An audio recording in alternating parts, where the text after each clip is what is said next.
He hadn't been back in 2 years. Not since the night he buried the last piece of himself that was capable of feeling. Yet here he was, Baek Do-hyun, standing at the entrance of Onyx, watching a woman he had never seen before move behind the bar like she owned every inch of silence in the room. She wasn't performing. She wasn't nervous. Her hands were steady. Her eyes were unimpressed. And when the most feared man in Seoul's criminal underworld stepped out of the shadows, she slid a glass across the counter without blinking. Something cracked open in his chest that had been sealed shut for years. What happens when the man who controls everything meets the one woman he cannot? Welcome back to the channel, my amazing family. So glad you're here. If you're new here, hit subscribe right now. You do not want to miss what's coming on this channel. And before we start, smash that like button, drop a comment telling me how this story makes you feel, and share it with someone who needs to hear it today. Your support is what keeps these stories alive. Now, settle in, because what you're about to watch, it will stay with you. The bar was called Onyx, and it had no sign. You either knew where it was, or you didn't belong there. It existed in the belly of a building that looked abandoned from the outside, a concrete shell on a narrow back street in Itaewon, tucked behind a dry cleaning shop that closed at 6 and never seemed to have customers. Below street level, through a steel door that required a code and a face scan, was a world designed for men who had too much power and too little peace. No music played above a murmur. No bottles clinked in celebration. The lighting was low and amber, the kind that swallowed faces whole. The clientele were politicians, industry kings, syndicate leaders, men who came here not to be seen, but to disappear. Estella had taken the job because she needed it. Not desperately, she wasn't the kind of woman who let desperation show, but practically. She had arrived in Seoul 8 months ago with a degree in hospitality management, 2 suitcases, a best friend who had since moved to Busan, and the particular kind of quiet determination that belongs to people who have rebuilt themselves before. Legos had made her resilient. London had made her sharp. Seoul was supposed to make her new. She hadn't planned on working underground bars for men with no names on their reservations. But her previous placement had fallen through when the hotel she was set to join was sold and restructured overnight. A contact had passed along the Onyx listing. The pay was extraordinary. The hours were late, but few. She was told only that the clientele required discretion, professionalism, and an unshakable nerve. She had all 3. Her first night, she arrived early. She studied the menu, memorized the 12 signature pours the previous bartender had left notes about, and stood behind the bar with her back straight and her dark eyes calm. The manager, a thin Korean man named Juno who communicated mostly through silence and nods, seemed to approve of her simply by not saying anything negative. She took that as a good sign. By 9 p.m., the bar was half full. No one looked at her strangely. A few men glanced, the way powerful men always do when something new enters their space, assessing, measuring, but she met each gaze with professional neutrality, and they looked away. She was not afraid of powerful men. She had grown up around them. She knew the anatomy of their arrogance, and she knew how to exist in it without becoming part of it. She was in the middle of a precise pour, single malt, no ice, exactly 30 milliliters as the order specified, when the room shifted. It wasn't loud. There was no announcement. But something changed in the air, the way pressure changes before a storm, invisible but undeniable. Conversations didn't stop, but they quieted. Postures adjusted without people realizing it.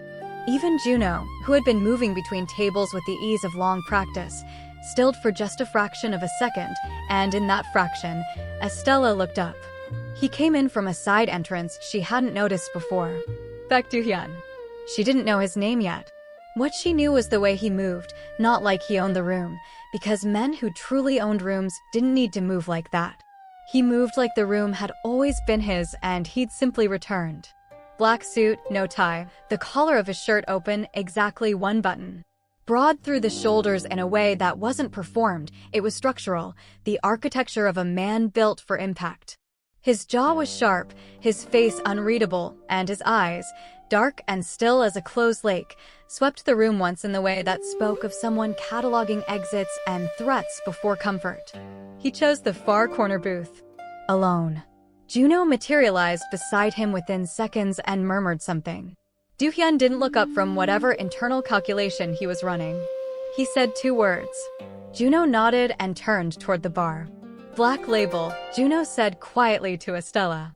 Neat. No garnish. Precise temperature, he will know if the glass is wrong.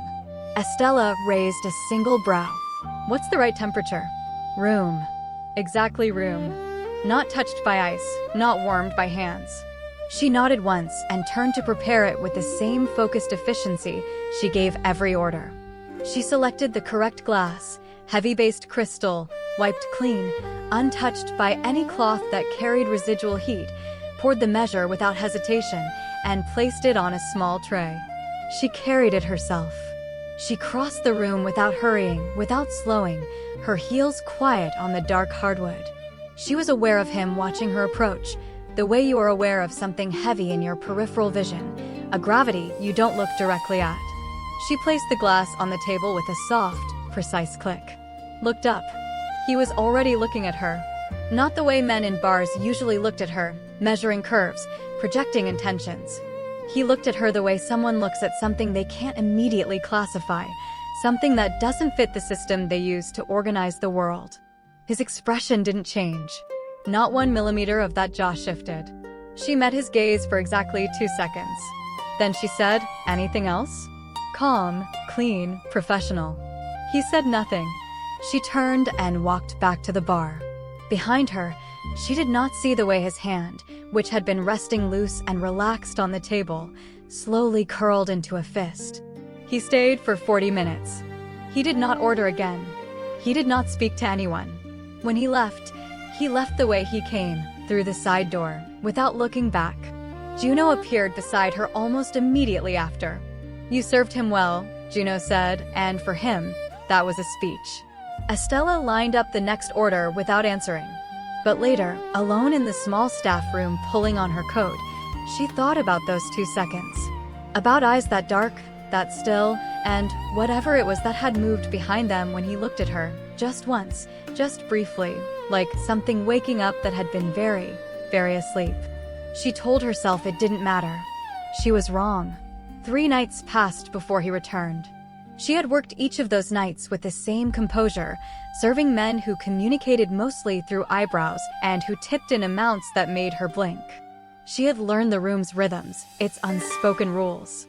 She had learned which booths belonged to which regulars and what each man drank without being told. She was good at this. The reading of spaces, the quiet intelligence of service elevated into something like performance.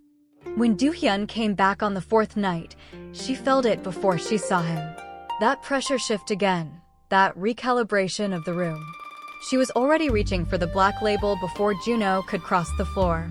This time, she didn't bring it to him. She waited until Juno collected the glass. She watched his face when he realized she'd already prepared it, and something like approval crossed his features so quickly it might have been nothing. But Do-hyun noticed too.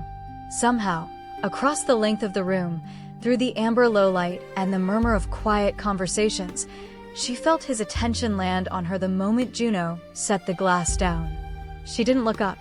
She continued polishing the counter with slow, deliberate strokes. The not looking was not performance. She genuinely had work to do. But some honest part of her acknowledged that the steadiness of her hands was something she was choosing, and the choosing of it meant she was aware of him in a way that required management. He stayed longer that night. 1 hour and 12 minutes, she wasn't counting. She simply noticed when her shift patterns shifted around his presence. 3 men came to his table, spoke briefly, left. 1 carried a folder. Do-hyun didn't open it. Whatever power he exercised through stillness, not action. Just before midnight, she felt something change in the quality of the silence from his direction. She looked up. He was watching her openly now. No pretense of looking at anything else. Just watching. Steady. Calm. The way a man watches something he has decided to understand. She held his gaze for 3 seconds this time. Then she picked up the next order ticket and turned away. The following morning, she found a folded note slipped under the staff room door. No name, no signature. Just, The poor last Thursday was 3 degrees too cold. She stared at it for a long moment. Then, because she was who she was, she wrote back on the same paper and left it with Juno without explanation. It will not happen again. She found out later that Do-hyun had read it and said nothing. But Juno had told her, in his clipped, minimal way, he smiled. Very small. But he smiled. Estella had no idea what to do with that, so she filed it in the drawer labeled things that are not her business and went back to work. But the drawer kept rattling. By the second week, his visits had developed a pattern she could feel in her blood before he arrived. Thursday, Sunday, sometimes Wednesday. Always the corner booth. Always the same drink. Always the silence that was different from every other silence in the room. More deliberate, more aware. Other staff had started to notice. A server named Yujin, 23 and relentlessly curious, sidled up to her one evening and said in careful English, "He watches you, Uni." Do-hyun SSI. "He never watches anyone. He's watching the room," Estella said. Yujin gave her the look that young women give older women when they are being willfully blind. "He is watching you." Estella handed Yujin a tray. "These go to table 6. But that night, when Do-hyun arrived and settled into the corner, Estella allowed herself one unguarded moment. Just one. She looked at him before he could look at her, the architectural line of him in the low light, the stillness that surrounded him like its own climate, the particular loneliness that power sometimes wears as a suit. She recognized it because she understood it from the inside. Then he turned, as if he felt her looking, and their eyes met across the room with no bar between them, just air and distance, and something that had no name. She looked away first. She hated that she needed to. Everything changed on the night a man named Choi Young-suk came in. He was a regular of sorts. He'd been twice in the past week, and each time he had taken a seat at the bar directly in front of Estella rather than at one of the booths. He was handsome in an obvious way, wealthy in a displayed way, and had the particular confidence of a man who had never been told no by anyone he found interesting. The second night, he had leaned forward and said, "You are extraordinary, you know." "Thank you," Estella said pleasantly. "The Yamazaki or the Hibiki tonight?" He'd laughed. He came back the third night and chose a bar seat again. This time he was more persistent, low voice, slow smile, the whole production. Estella was polite and firm and entirely uninterested, which seemed only to delight him further. She wasn't afraid of him. She dealt with men like this with the efficiency of someone who had long ago learned to defuse without escalating. What she didn't account for was the corner booth. She wasn't looking at Do-hyun when it happened. She was focused on Choi Young-suk, gently but clearly moving the conversation back toward the drink order. But Juno appeared at her elbow with quiet urgency and said under his breath, "The man in the corner just signaled me. He would like his bill." She frowned. "He just arrived." "I know." Estella processed this while keeping her expression neutral for Choi Young-suk's benefit. But when she finally had a moment to glance toward the corner, Do-hyun was standing, straightening his jacket with the controlled precision that was uniquely his, and his eyes were not on the exit. They were on Choi Young-suk. The look lasted less than 5 seconds. It communicated nothing that could be named and everything that could be felt. Choi Young-suk, mid-sentence, seemed to feel it. He turned slightly, found that gaze, and something in his posture recalibrated almost imperceptibly. Do-hyun walked out without looking at Estella at all. She told herself this meant nothing. She told herself this all the way home, on the late-night subway, watching her own reflection in the dark window across from her, wide eyes, steady face, lips pressed together against something she wasn't going to name. Choi Young-suk did not return to Onyx after that night. She found that out 2 days later and spent exactly 4 minutes thinking about what it implied before she stopped herself. But the 4 minutes were honest ones. Quick pause. If this story has you hooked, tap like and drop your thoughts below. Now, back to the story. The shift happened quietly, the way most dangerous things do. Do-hyun began leaving things. Not extravagant things. She would have noticed extravagance, would have addressed it directly. Small things. A particular brand of Nigerian tea she had mentioned in passing to Yujin, who she later realized reported everything back to someone. A folded piece of paper on the bar one morning that turned out to be a map of the Itaewon neighborhood with a small circle around a clinic. She had told Juno 3 days ago that she was having trouble finding a good English-speaking doctor. A black umbrella left on the staff coat hooked the night a storm hit without warning. No name on anything. No acknowledgement from him when she was present. He was watching over her in the language of a man who did not know how to say things out loud. She understood this language. She had grown up in a home where love was spoken in actions and protecting people meant anticipating their needs without being asked. She understood it, and she knew that understanding it was the most dangerous thing she could do, because understanding it meant she felt it, and feeling it meant she was no longer managing the distance between them. She was losing the distance. The night she decided to address it directly, she waited until the bar had thinned to its late-night regulars and Do-hyun was in his corner with the usual glass she had poured without being asked. She lifted the section of the bar, walked to his table, and sat down across from him. He looked at her. He said nothing, but something in his expression, some fractional easing of the jaw, some slight widening of those already too dark eyes, told her this was not unwelcome. "I need to know if there's something you want," she said. "Even professional. Because whatever this is," she gestured vaguely between them, at the air, at the invisible architecture they had been building for weeks. "I need to know what it is. So I know how to handle it." He was quiet for so long she thought he wouldn't speak. "Then, I don't know yet." His voice was low. She had not heard him speak at length before, two-word orders, whispered conversations with Juno or with the men who came to his table on business. But his voice, this close, had a quality that was unexpected. Not harsh. Considered. As if every word cost him something and he spent them carefully. "That's not an answer," she said. "It's an honest one." He looked at her with that still, cataloging gaze. "You're the first honest thing in this room in a long time." She held his gaze. "You don't know anything about me." "I know enough." A pause. "You're not afraid of me." "I'm not afraid of powerful men," she said. "That doesn't make me unafraid of bad situations." Something shifted at the corner of his mouth. Not quite a smile. An acknowledgement, maybe. "You're smart." "I know." She stood. "When you figure out what you want, you can come find me. I'll be at the bar." She walked back behind the counter without looking back. But she was smiling just barely, just inwardly, because she had felt something when he said honest. She had felt it land in her chest and settle there like it intended to stay, and she was not ready to examine what that meant. What it meant became clearer on a Thursday night 3 weeks later, when everything fractured at once. Estella had been on her closing shift, last one out, the bar empty except for Juno doing inventory in the back. She was wiping down the counter when the side door opened and 2 men she had never seen before entered.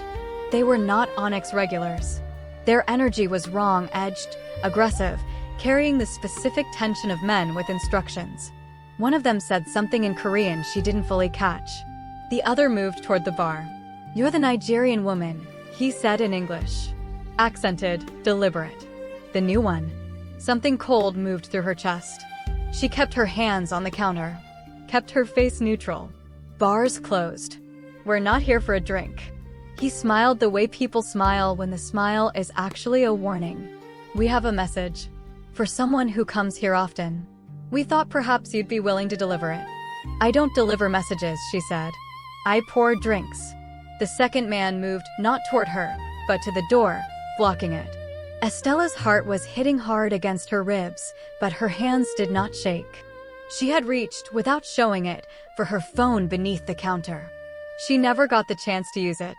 The side door opened again with a sound like controlled thunder, and Baek Do-hyun walked in.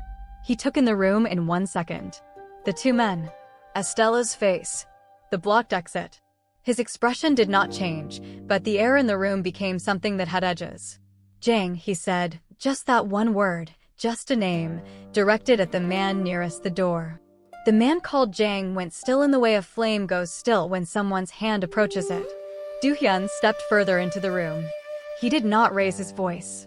"You walked into my bar. You approached my bartender." He let that sit for 2 full seconds. "There is not a version of tonight where that ends well for you." What happened next was not quite violence. It was the threat of it, precise and surgical, as two men who arrived with confidence left with a specific kind of haste that meant they understood they had miscalculated badly. Juno appeared from the back at some point. There were words in Korean she couldn't track. And then it was quiet. Do-hyun stood in the middle of the bar and turned to her. For the first time, the composure she wore was fractured, not visibly, not to anyone else, but something in her eyes was too bright and her breath was coming too deliberately for it to look like calm. He crossed the room and stopped an arm's length from her. Close enough that she could see the controlled rise and fall of his chest, the tension in his jaw that wasn't anger, it was something else. Something that looked like what fear sounds like when you've forgotten how to feel it and then suddenly remember. "Are you hurt?" he said. "No." She lifted her chin. "What was that about?" "A rival. Testing limits." His jaw tightened. "They won't test them again." She studied him. "Those men came here because of you. Because of what you are." "Yes." "That could have been dangerous." "Yes." "You're not going to apologize for it." Something moved across his face, honest, fleeting. "I'm sorry," he said. And it sounded like he meant it in a way that went deeper than the incident, in a way that encompassed something broader and heavier. She looked at him for a long time. "Sit down," she said finally. "I'll pour you a drink." He sat. She poured. And they stayed in the quiet of the closed bar for an hour, him asking careful questions, her answering with the same careful honesty she'd always given him, until the conversation moved into territory neither of them had planned. He told her about his brother. Gone 3 years ago. The reason he'd sworn off this bar, off caring, off letting anything in that could become a loss. He spoke without sentiment, in flat declarative sentences, but the weight behind each one was immense. She told him about Lagos. About her mother, who had worked 3 jobs and still managed to make Sundays feel like something sacred. About the plan she'd made for herself that had required leaving everything familiar behind. They did not touch. They sat across the table with a glass between them and talked like people who hadn't talked honestly in years, because they were exactly those people. When she left that night, he walked her to the subway entrance. At the top of the steps, she turned. He was standing in the pool of a streetlight, hands in his pockets, looking at her. "Baek Do-hyun," she said, using his name for the first time, testing the weight of it. He looked at her with those still, dark eyes. "You should go home," she said softly, "before either of us does something we can't take back." "I've been thinking," he said, "that I don't want to take it back." She held that. It was the most dangerous thing he had said to her yet, more dangerous than his silence, more dangerous than his invisible gifts, more dangerous than the way he'd looked at those men tonight and made them understand without raising his voice. "Good night, Do-hyun," she said. She went down the steps. He watched until she was gone. She knew, with the certainty that sits below logic, that she was already in the current. That the bank was behind her now. She didn't yet know if that terrified her or if, under the terror, something else, warmer, older, more stubborn, was already growing. 6 days later, she was taken. She was on her way to Onyx, late evening, the particular gray-blue hour between dark and dark, when the car pulled up. She registered it wrong at first, thought it was a rideshare someone had misdirected. Then the door opened before she reached it. She fought. She was not a woman who went quietly. She threw her elbow, got a hand free, screamed once, then the cloth and the dark and the disconnection. She came back to consciousness in a room that was clean and cold and had no windows. Someone had zip-tied her wrists loosely as if they expected compliance and not defiance. They had miscalculated. She was cataloging the room, the sounds outside the door, the approximate distance from her location to what felt like an industrial area based on the ambient noise, before the door opened. The man who entered was someone she'd never seen. He spoke Korean, then switched to English when she didn't respond to the Korean. "You mean something to Baek Do-hyun," he said. "That makes you useful." "I'm a bartender," she said. He smiled the way people smile when they know a thing and want you to know they know it. Not to him. She kept her breathing measured. She was afraid, the deep, animal kind that lives in the spine, but she was also, beneath the fear, coldly furious. "What you're doing," she said, "is a mistake." He laughed. He left.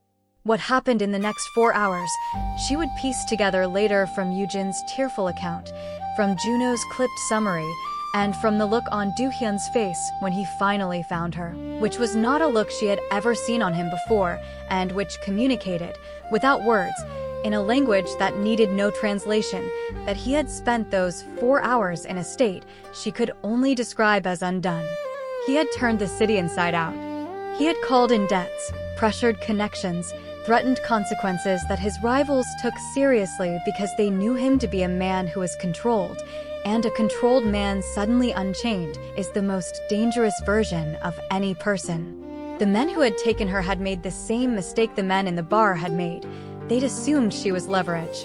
They hadn't understood that what they'd actually done was remove the last barrier between Baek Do-hyun and the fullest expression of what he was capable of. When he came through the door, the correct door, the right building, 37 minutes ahead of the demand deadline, his face was stone. He looked at her wrists first, the zip ties, then her face. He crossed the room in 3 steps and his hands were on either side of her face before she had time to brace for the tenderness of it. Careful hands, turning her face to the light, checking her eyes, her jaw, the line of her neck. "I'm fine," she said. Her voice cracked on the second word. He pressed his forehead to hers, said nothing, just breathed. She let herself close her eyes. Just for a moment. Just for the length of one breath that she finally let be uncontrolled. Later, in the SUV on the way back, she didn't ask back where. She simply let herself be taken to wherever was safe. He said, very quietly, "I should have kept you out of this." "You didn't put me in it," she said. "They did. Because of me. Because of their choices." She looked at his profile in the passing streetlight. "Don't make this into something you carry alone." He was quiet for a long time. "Then, I do that. Carry things alone." "I know." A pause. "So do I." He turned and looked at her. And this time the look was different from every other look that had passed between them. It wasn't the assessment, or the fixation, or the careful cataloging. It was something open, something that had given up on being careful. "Stay," he said. She understood he didn't mean in the car. "Tell me what that means," she said. "Say it clearly. Because I need to know what I'm deciding." "It means I want to know you. Everything. However long it takes." His jaw worked. "It means I haven't wanted anything in 3 years, and I want this. I want you to be safe. I want to be the reason you're safe." He paused. "It means I'm not good at saying what I feel. But I will try. If you'll let me." Estella looked out the window at Seoul moving past in the dark, the neon, the bridges, the river catching the lights and holding them, and thought about her mother, who had told her when she was 17 that the most courageous thing a person can do is let themselves be loved when they are afraid. "Okay," she said, quietly, fully. His hand found hers in the dark between them. He didn't lace their fingers or make it into something demonstrative. He just held her hand with the same steadiness she had always given him, steady hands, his and hers, holding the same still. The months that followed were not without turbulence. They were never going to be, not with his world, not with the distance between her own vision for her life and the complicated reality of being close to a man like him.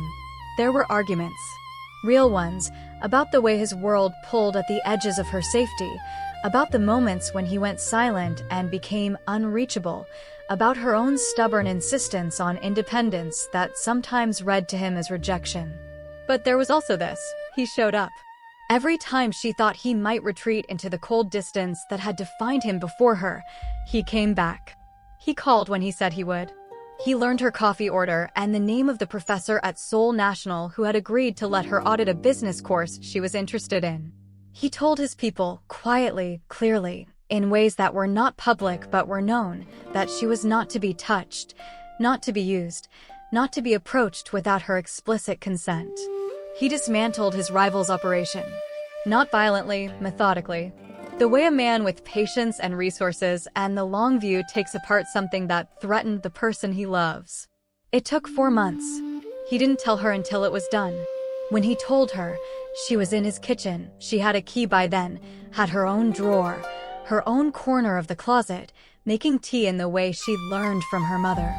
He came home later than he'd said, sat at the island, and told her quietly that the man who had ordered her kidnapping would not be ordering anything else. That the network that had enabled it was gone. That she was safe as he could make the world for her. She turned and looked at him for a long time. Then she set down her mug and walked to him and put her arms around him, just held him, the way you hold something you are grateful for in the deepest, most animal part of you, and he pressed his face into her shoulder and breathed like a man learning how. The proposal came on a night in April, in a park near the Han River where they had taken to walking on nights when neither of them needed words. He stopped on the bridge. The water below carried the city's lights in long, rippling lines. He turned to her, and she looked at him, and she already knew. He didn't give a speech. He was not a speech-making man. He held out a ring, a dark stone, deep burgundy, not a diamond. He had asked her once what she thought of diamonds, and she had said she preferred things with color, and said, "I don't want to be who I was before you. I want to be what you make possible in me." He paused. "Will you let me try?" For the rest of it. She looked at the ring, at the river, at him. "Yes," she said. "Obviously yes." He slid the ring on her finger and she laughed, a full, real sound that startled a bird from the railing, and then he pulled her into him with the specific care of a man who knows what he almost lost and intends never to be careless again.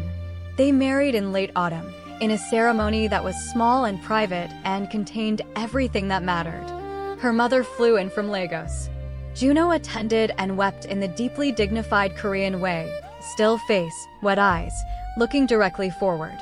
Yujin threw petals with the enthusiasm of someone who had been invested in this outcome for longer than anyone. 8 months later, on a morning in July when Seoul was thick with heat and the window of their apartment let in the particular gold of a real summer, Estella sat on the edge of the bathroom counter and looked at 2 lines. She came out into the kitchen where Do-hyun was making her tea. He had learned her method perfectly, that careful, attentive man, and she held up the small white stick without saying anything. He turned. He looked at it. He looked at her. And Baek Do-hyun, the man who had buried himself in silence and cold control, who had walked into a bar 2 years ago intending nothing more than to disappear, put down the mug, crossed the kitchen, and held his wife's face in his hands with the same careful tenderness that had first undone her, and pressed his forehead to hers, and said her name like it was the only word he had ever needed. Like it was the one that had saved him. You made it to the end, and that means you're truly part of the Eliora Stories community. Thank you for your support. Like the video, drop your thoughts in the comments. I'll be replying as always, and stay subscribed. See you in the next one.